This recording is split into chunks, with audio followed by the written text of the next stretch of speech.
Bienvenidos al Museo del Ejército. Soy el coronel de Infantería Pedro Pérez García y les voy a acompañar en este recorrido por la exposición en la que el museo contribuye a la celebración de los 100 años de la Legión Española. Antes de comenzar la exposición propiamente dicha, nos encontramos con un cronograma que pretende incorporar los elementos fundamentales de estos 100 años de la Legión. A continuación, nos vamos a encontrar con el propio esquema de la exposición. Consta fundamentalmente de dos bloques. Uno dedicado al recorrido histórico del devenir de la Legión en estos primeros 100 años y otro que muestra las particularidades de la Legión, tales como la escala legionaria, el alma legionaria, la Legión y la sociedad civil, para finalizar con la Legión heroica. El primero de los bloques, el recorrido histórico, indudablemente es el más extenso y el más trascendente con relación a la exposición, y está a su vez subdividido en 4 periodos. El primero, hasta la finalización de la pacificación del protectorado, allá por 1927. El segundo, hasta la finalización del protectorado en 1961. El tercero, dedicado a la Legión y el Sáhara, y el cuarto, a la Legión hasta nuestros días.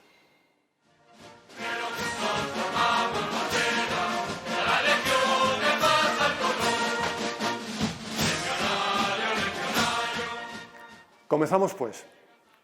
La primera cuestión es qué se encontró la Legión a su creación en el protectorado. El Tratado de Fez de 1912 da comienzo a los protectorados español y francés en Marruecos. La autoridad en el protectorado español era el jalifa, aquí representado. Las plazas principales en las que existían fuerzas de dotación del ejército español eran de oeste a este y de norte a sur, Larache, Ceuta, Tetuán y Melilla. La presencia de infantería era de unidades tipo regimiento en Ceuta y en Melilla, mientras que en Tetuán y en Larache era de batallones de cazadores. La caballería estaba presente en Larache, Ceuta y Melilla. No así en Tetuán, donde lo que se encontraba era la mejala de servicio al jalifa. Aquí están representados el regimiento más antiguo de infantería, Melilla 59, y el más antiguo de caballería, el Alcántara. Junto con las unidades españolas combatían, y muy bravamente, otras indígenas, entre las que sobresalían los grupos de fuerzas regulares, uno en cada una de las 4 ciudades mencionadas. Nos encontramos en el verdadero comienzo de todo el proceso. Allá por el 28 de enero de 1920, firmado por el rey, Su Majestad Alfonso XIII, se crea la Legión en un real decreto a propuesta de por aquel entonces ministro de la Guerra, general Villalba. Sin embargo, no es hasta la primera semana de septiembre de ese mismo año cuando el ministro de la Guerra de ese momento, vizconde de Deza, don Luis Marichalar y Monreal, se dan los verdaderos primeros pasos para la creación de la Legión. Los gastos, el primer jefe y las reglas para la organización. Y ahora continuamos para hablar de los primeros jefes que tuvo el Tercio de Extranjeros.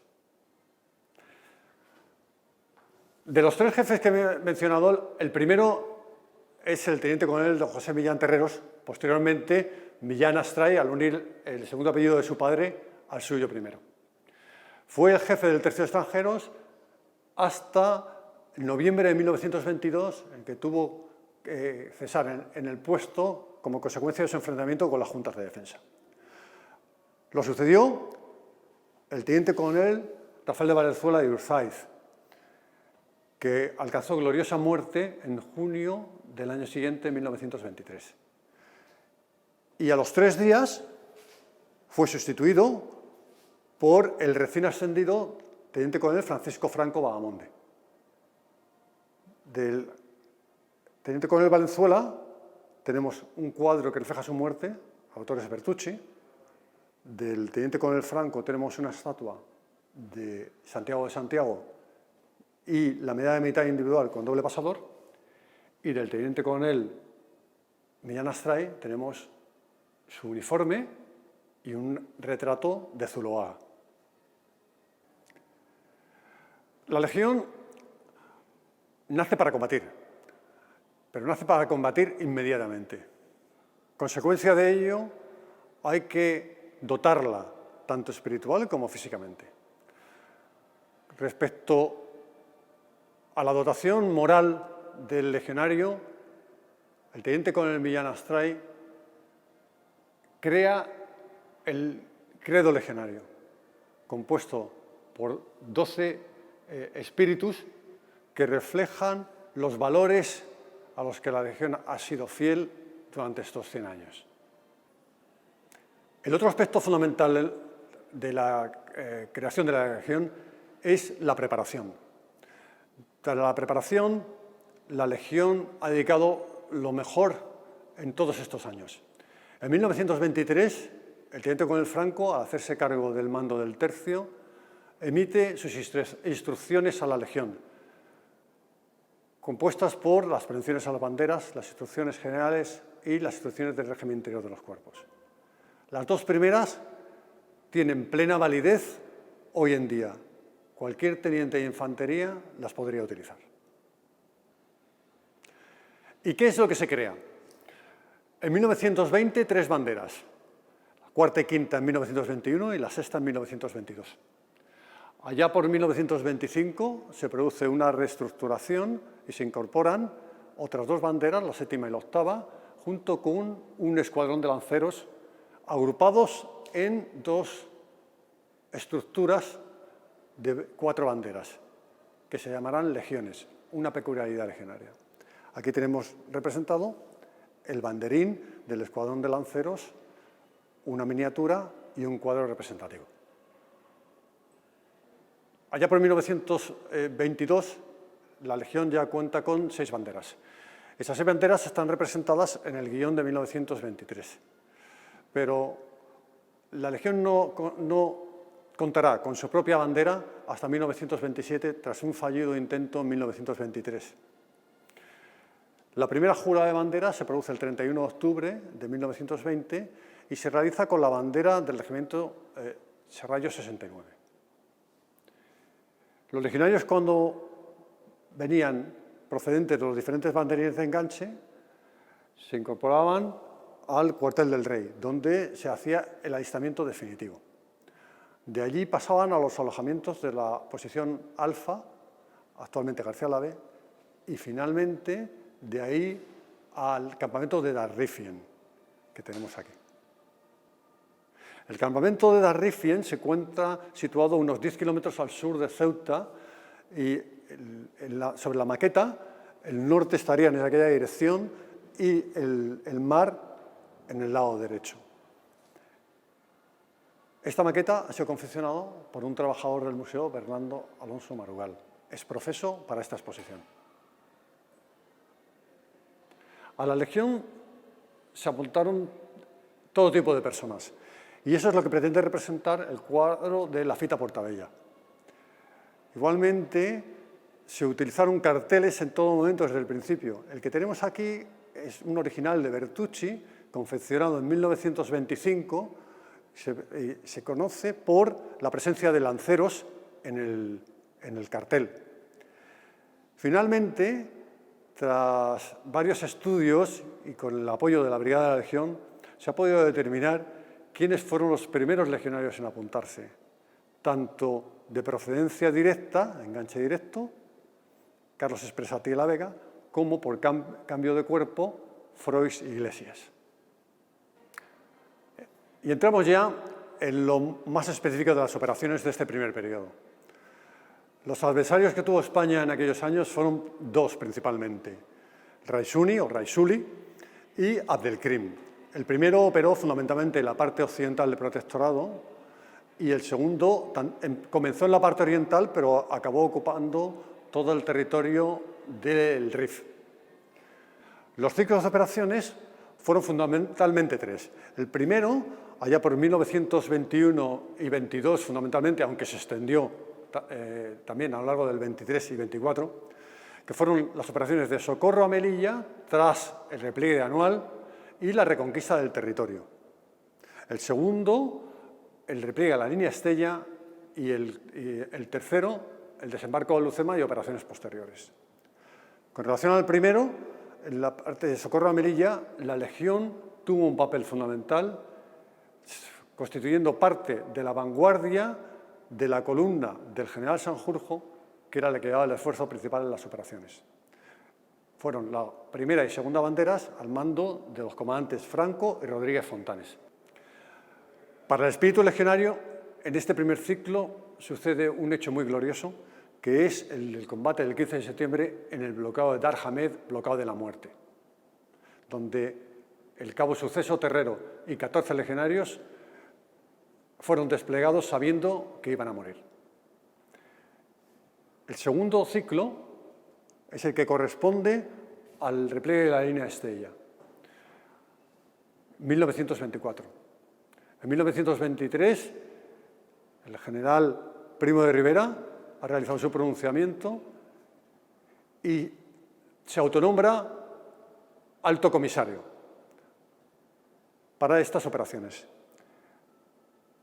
En estas operaciones, el cometido desempeñado por la Legión es el de la protección de la extrema retaguardia. Para ello se estructuran 5 de las 6 banderas al mando del teniente coronel Franco. Y se producen las laureadas del suboficial Munar y del capitán Arredondo. El tercer ciclo corresponde al desembarco de Alhucemas, para el que Primo de Rivera, además de alto comisario, se constituye en mando de la operación conjunto combinada, ya que el ejército francés, la armada francesa, contribuirá a la operación. El jefe del mando componente terrestre será el general Sanjurjo, y aquí tenemos representado al general Primo de Rivera en un cuadro de Moreno Carbonero. Y con esto finaliza esta primera etapa del recorrido histórico.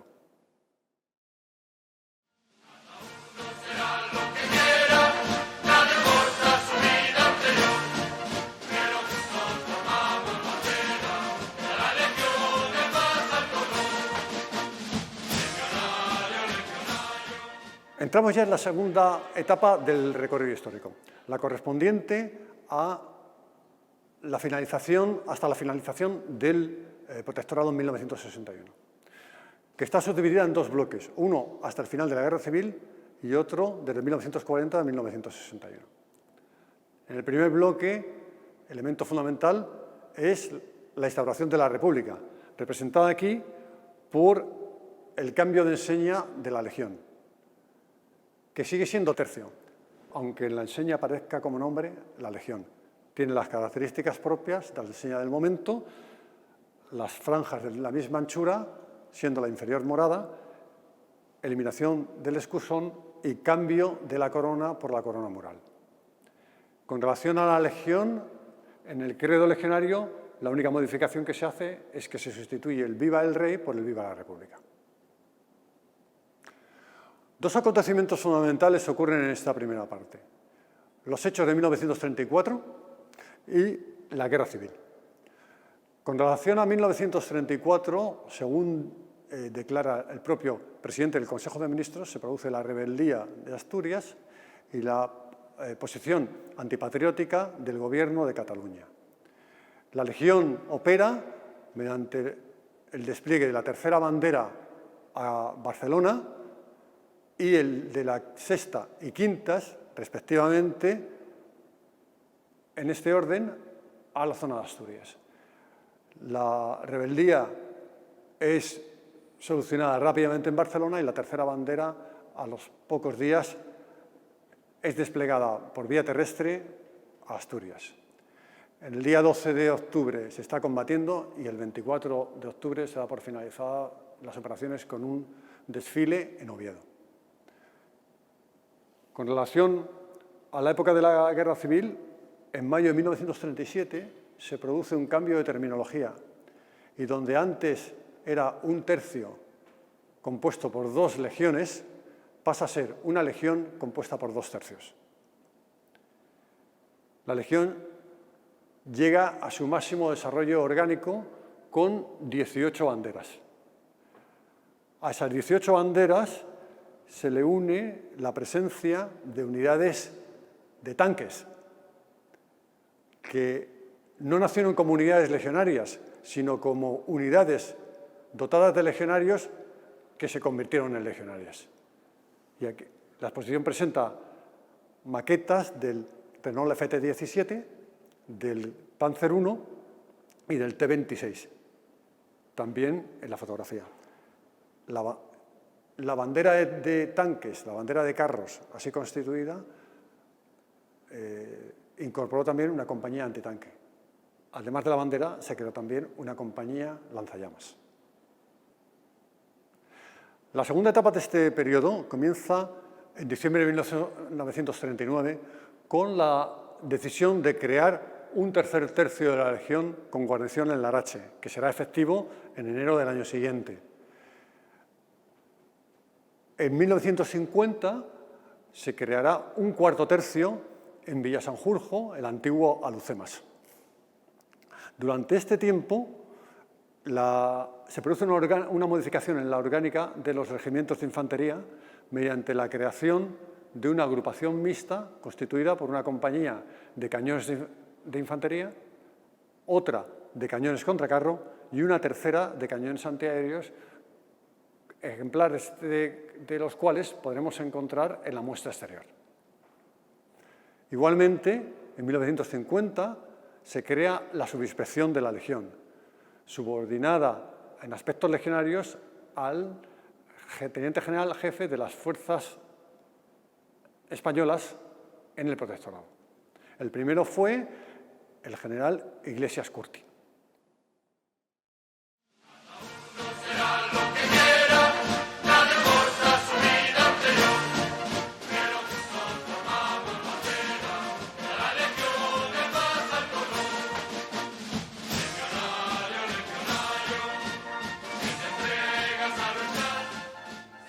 Nos adentramos ya en el tercer periodo, la presencia española en el Sáhara, la presencia de la Legión en el Sáhara, que comienza con los combates de finales de 1957 y principios de 1958.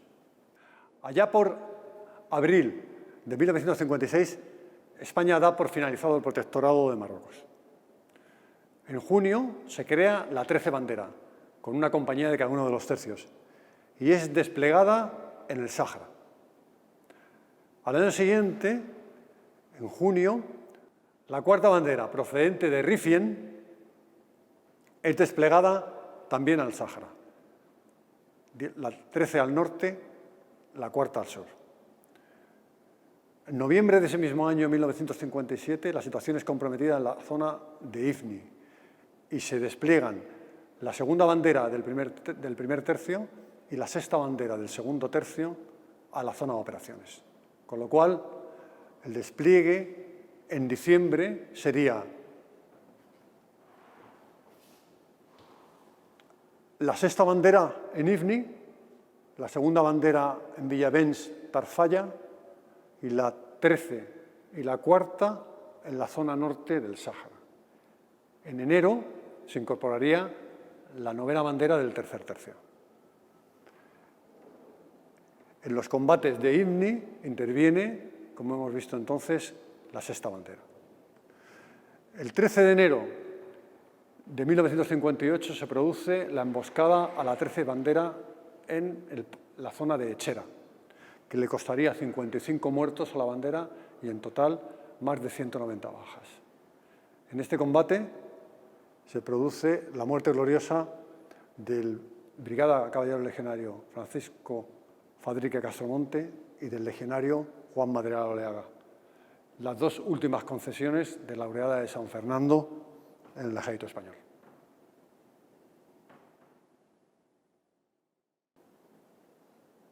La conjunción de la finalización de las operaciones en Ifni y norte del Sáhara y la finalización del protectorado de Marruecos dio lugar a un cambio radical en la organización y despliegue de la Legión. El tercer tercio del Arache es desplegado en Ayun. El cuarto tercio de Villasanjurjo es desplegado en Villacisneros. Y allá por octubre de 1958, su orgánica se ve incrementada en una batería de artillería y un grupo de caballería, cada uno de los 2 tercios saharianos, que son los que tenemos aquí presentes. Los materiales del grupo de caballería fueron diversos, desde el carro M24, camión Strumpfi, autometralladoras M8 y Panhard presentes en la muestra exterior. El material de la batería de artillería es el 105-11 Schneider, también presente en la muestra exterior. Mucho más tarde, en 1970, se crea una compañía de carros medios en el tercer tercio, carros medios AMX-30. La compañía se llamaría Bacali en honor a un héroe legionario. Entre medias, en 1959, la subinspección de la Legión que hemos visto anteriormente incorpora a las unidades paracaidistas, siendo el primer general Ramírez de Cartagena. Y en 1966, los paracaidistas se escinden de esta subinspección, puesto que en el año anterior, 1965, la agrupación de banderas paracaidistas se ha constituido en brigada paracaidista. Desde el punto de vista operativo, la finalización de las operaciones y combates en enero de 1958 dio lugar a un cambio importante en las actividades legionarias y se pasó a lo que ahora se puede conocer como control de zona, patrullas por el desierto. Pero inicialmente la cartografía disponible era el mapa 1.500.000, con lo cual los legionarios hicieron uso de su inventiva y para cada uno de los recorridos hacían sus itinerarios con los croquis, toda la información pertinente, llegándose incluso a tener los recorridos grabados mediante rumbos y horizontes para llegar de un punto a otro. Patrullas en el desierto que fueron durante 15 años el pan nuestro de cada día. Pero el periodo se acaba también igual que se empezó, con combates. En 1973 se había creado el Frente Polisario, Frente Popular de Liberación de Al-Sajja, Al-Hamra y el Río de Oro. Allá por diciembre de 1974 tiene lugar el incidente de Tifariti, por el que se propondría para la Cruz de Guerra al teniente García de Dios y al sargento Carazo, que murió en el combate. En lugar de la Cruz de Guerra recibirían una Cruz Roja. En agosto del año siguiente, 1975, se produce el incidente de Hausa, donde los atacantes se vieron sorprendidos por la presencia inesperada de una sección de paracaidistas y la tercera compañía de la 9ª bandera que se encontraba casualmente en aquel lugar. Noviembre de 1975, la Marcha Verde. Diciembre de ese mismo año y enero del año siguiente, evacuación del Sáhara. El despliegue final de la Legión allá por 1976 sería el cuarto tercio desaparece y sus banderas se trasladan a Ceuta y Melilla. El tercer tercio se traslada a Fuerteventura con sus 2 banderas y el grupo de caballería y recibe al grupo de caballería del cuarto tercio. La compañía de tanques que hemos visto anteriormente desaparecería.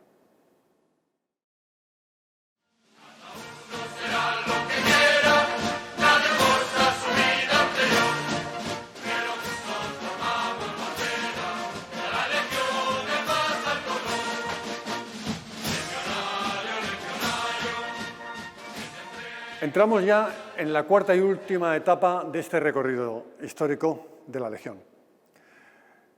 En este momento van a tener lugar 2 acontecimientos fundamentales. Allá por 1981, siendo subinspector el general Pallás, se produce la creación de nuevo del cuarto tercio, con una estructura distinta. La 10ª bandera de instrucción y depósito y la 13ª bandera de servicios. ¿Qué ha ocurrido con la 11 y la 12? El guión de la 11 se reserva para la Academia de Formación de Mandos Legionarios Y el guión de la 12 se le da en custodia a la recién creada Unidad de Operaciones Especiales de la Legión, que en 1985 se convertiría en bandera y entonces tendría derecho al uso de ese guión. El otro acontecimiento fundamental que nos encontramos en esta época es las primeras operaciones de paz a las que España envía contingentes de fuerza, de volumen. Estamos hablando de Bosnia, 1992, agrupaciones Málaga y Canarias. En este mismo periodo, la uniformidad sufre evolución, cosa que ha sido bastante común en los 100 años de la Legión. Y aquí tenemos un uniforme típico de la época con las galletas, con los empleos y los distintivos de unidad tipo bandera. Pero por julio de 1996 se produce un elemento fundamental, que es la creación de la Brigada de la Legión. Por primera vez, la Legión contará entre sus filas con un agrupamiento orgánico interarmas en el que estarán representados la artillería, los zapadores, las transmisiones, la logística. Sin embargo, curiosamente, no tendrá caballería, que habría sido desactivada en 1988 y no volverá a ser activada en la Legión hasta el 2008. Y la Legión se dedicó, como siempre, a operaciones y preparación. Y aquí tenemos muestra de la preparación de las diferentes armas combatientes y muestra de las operaciones en las que ha participado la Legión: Kosovo, Irak, Afganistán, Congo, Mali, etc., con una serie de recuerdos de las misiones. Como cosa curiosa, la evolución de los distintivos y un gorrillo legionario que se ideó color azul para las operaciones de paz, pero no fue aprobado. Con lo anterior hemos finalizado la parte dedicada al recorrido histórico. El elemento más importante de la exposición. La Legión ha hecho todo su esfuerzo en la preparación, en las operaciones, porque no hay atajos. Lo que no se gana con sudor se paga con sangre. Y esa primera legión dio lugar a la escala legionaria, las escalas legionarias de jefes, oficiales y suboficiales, que nacieron con la propia legión. De los primeros, destacar al que primero llegó a los empleos de suboficial y oficial, incluso comandante, Carlos Thiers de Sedan, natural de Prusia Occidental, que hoy sería Polonia, combatiente en la Primera Guerra Mundial y aquí representado. Otro comandante legionario fue Luis Crespo Guzmán, y aquí tenemos una copia de la estancia en la que le dice al Ministerio de la Guerra que él se había apuntado como Carlos Angulo Rebolledo, pero realmente no se llamaba así. Y finalmente, de los primeros, don Domingo Piris Berrocal. Piris fue el único oficial legionario que llegó al empleo de teniente coronel por una modificación especial que se hizo de la normativa y que se suprimió tras su ascenso. Su historial es impresionante. 2 veces propuesto a la laureada de San Fernando, 3 veces propuesto para la medalla militar individual, de las cuales se le concedió una, medalla militar colectiva, 8 heridas de guerra, 43 años de servicio, más 10 años por abonos de campaña. El héroe legionario por naturaleza. Y para la formación de los oficiales y suboficiales legionarios, el recorrido fue inicialmente que tras la pacificación del protectorado se crearon academias regimentales, tanto en Tahuima, sede del primer tercio, como en Rifien, sede del segundo tercio. Tras la finalización de la guerra, allá por 1945, se crea una única academia centralizada en Rifien, pero a la entrega del protectorado desaparece y se vuelve a las academias regimentales. En 1981, junto con las otras actividades ideadas por el general Pallás, se crea la Academia de Formación de Mandos Legionarios, que, como he mencionado, recibiría el guión del comandante Tiede. En 1982 se produce la primera entrega de diplomas por finalización de curso. Eran los cursos de sargento, brigada, teniente, capitán e incluso llegó a darse un curso de comandante. Estaban constituidos por una fase de correspondencia de 6 meses, excepto el de brigada, que era de 3, y una fase de presente de 3. Y aquí tenemos a la última representación de las escalas legionarias. El comandante Fresnadillo, que pasará a la reserva en febrero del año que viene, 2021. El comandante Lomeña, que lo hará en diciembre del año que viene. Y el cabo primero Sautó, Alberto Sautó, que está representado aquí porque es el último legionario de enganche directo. Pasará a la reserva en 2024. Con relación a la Academia de Formación, la entrega del guión por comienzo y la entrega del guión por final de la Academia. El final se produjo como consecuencia de la Ley 1789 que elimina las escalas legionarias.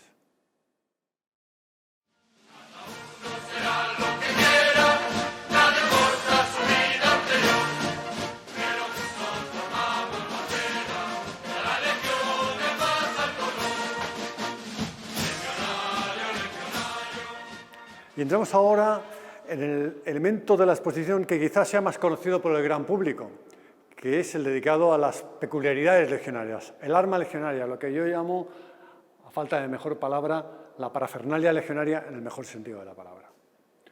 El primer componente y el más importante de todos es el Cristo de la Buena Muerte, que fue definido oficialmente como protector de la Legión tan tarde como el año 2000, pero que ya por 1927 tuvo guardia de honor legionaria. En 1930 se realizó la primera participación de la Legión en la estación de penitencia del Jueves Santo. En la exposición, aparte de algunas imágenes de ese momento, nos encontramos con el estandarte de la Congregación de Mena, que todos los años desfila y que cada año es custodiado por uno de los tercios, y un Cristo expedicionario confeccionado por un comandante caballero legionario allá por 2008 en la misión en Afganistán. Este Cristo acompaña a la Legión en sus despliegues. Segundo elemento es el sábado legionario. El sábado legionario, que es un acto que la Legión dedica fundamentalmente a rendir honores al Cristo y a sus muertos, y que los coroneles de los tercios aprovechan para dirigirse a sus unidades y realizar un acto de hermandad legionaria. Otro elemento muy característico de la Legión son las mascotas. La famosa cabra de la Legión, aunque realmente la mascota más extendida no es la cabra, sino el carnero.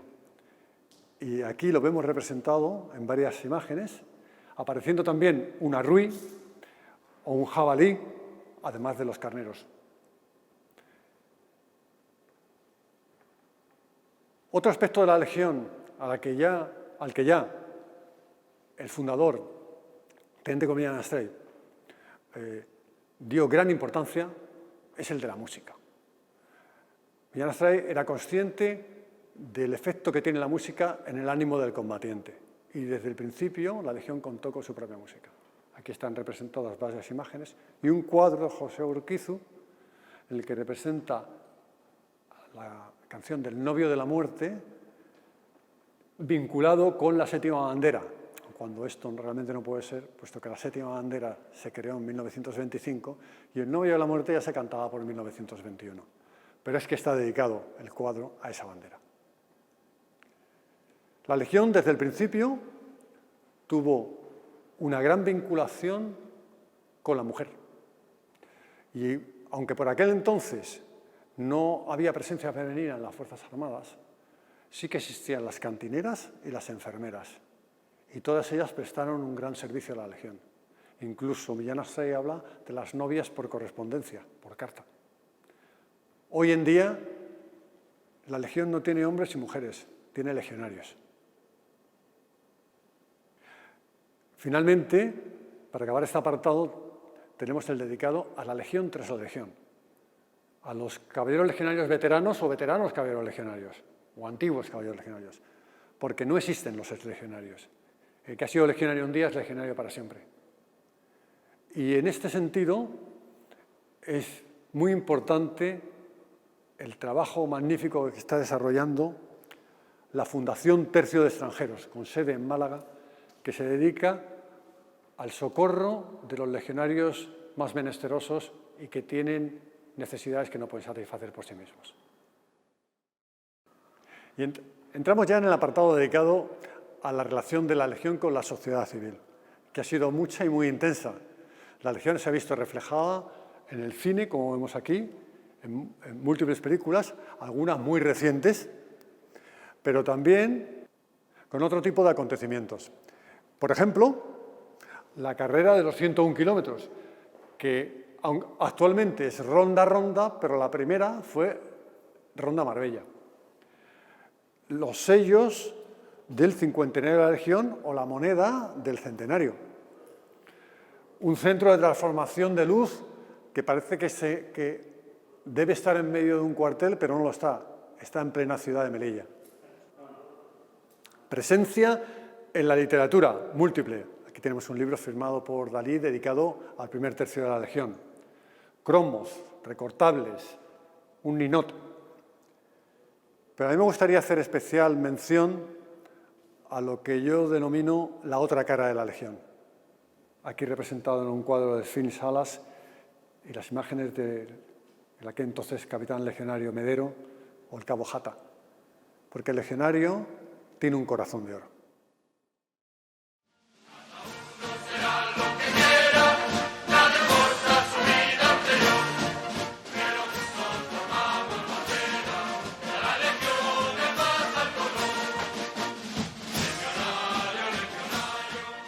Y hemos llegado a la última parte de la exposición y la más importante, la Legión Heroica.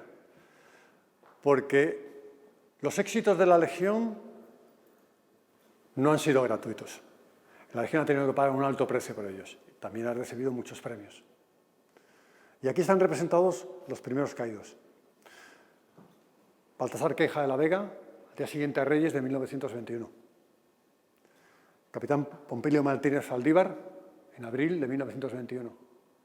Apenas 6 meses después de la creación de la Legión, ya ha muerto uno de los 9 capitanes jefes de compañía. Marzo de 1922, comandante jefe de la segunda bandera, don Carlos Rodríguez Fontanes o Fontanés. Los 3 pertenecientes a la segunda bandera. Por eso el guión de esa bandera está aquí, porque es un guión glorioso. De estos muertos iniciales, hasta bien entrada la República, hay constancia, nombre a nombre, en el libro de honor de la Legión. Estos los primeros. Y aquí tenemos representados los primeros de los últimos. Allá por 1993, en la citada operación de UNPROFOR de apoyo a Bosnia, es herido mortalmente el teniente Arturo Muñoz Castellanos, el día 11, y el 13 muere. Un mes más tarde, justo el 11 de junio, es herido el teniente Aguilar y fallece como consecuencia de las heridas.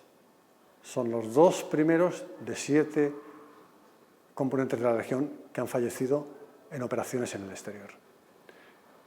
La exposición incluye el uniforme del teniente Muñoz Castellanos.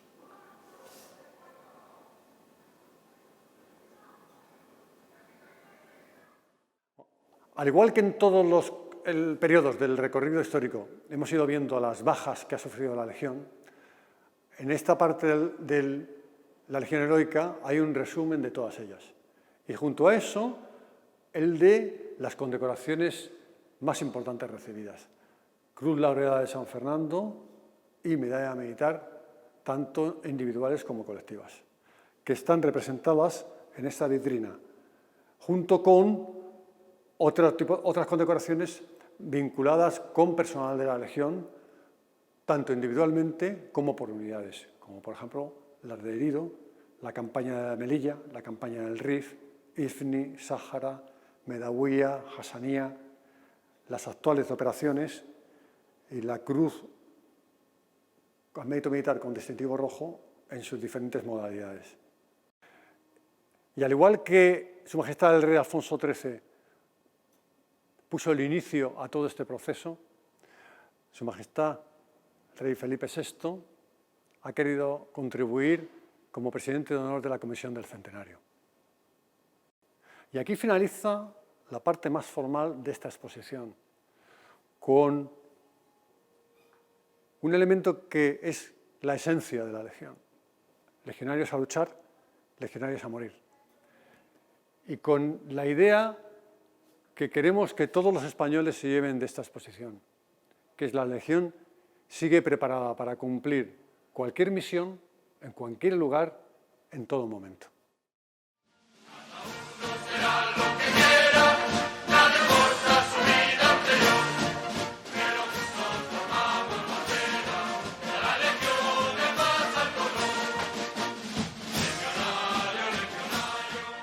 Una vez finalizada la parte más formal de la exposición, nos encontramos en este escenario dedicado a los más pequeños.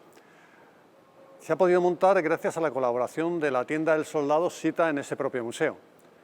Consta de dos elementos fundamentales: los Playmobil, por este lado, y los Madelman por el otro lado. Los Madelman presentan diferentes imágenes legionarias, sobre todo con el Cristo de la Buena Muerte, y los Playmobil ofrecen 4 dioramas, uno dedicado a un convoy legionario en el Protectorado, otro dedicado a un convoy de abastecimiento a un bloqueo, uno que rememora la misión en el Congo y finalmente uno dedicado a la misión de Afganistán.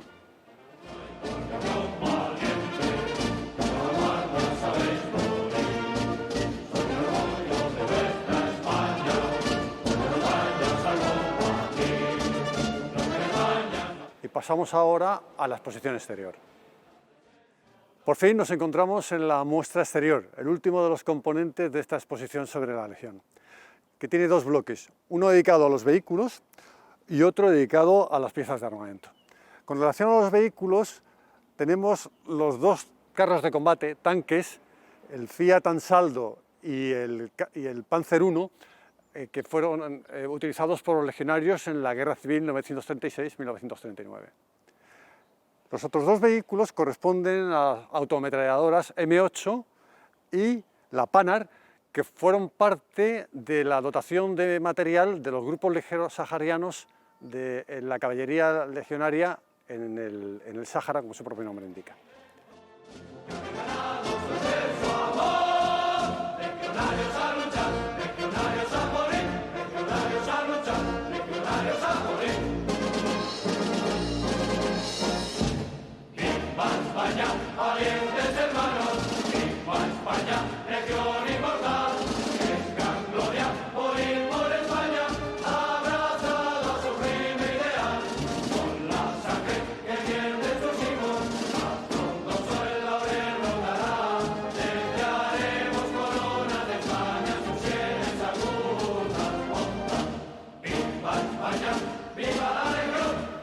Con relación a las piezas de armamento, lo representado pertenece a dos periodos históricos. El primero, el de 1943 a 1961, en las agrupaciones mixtas. Y nos encontramos con una ametralladora Oerlikon, un cañón contracarro ruso de 45 milímetros y su sucesor, el cañón Plasencia 60-45. Finalmente, en las baterías legionarias de 1958 a 1964, el material de dotación fue el Schneider 105-11.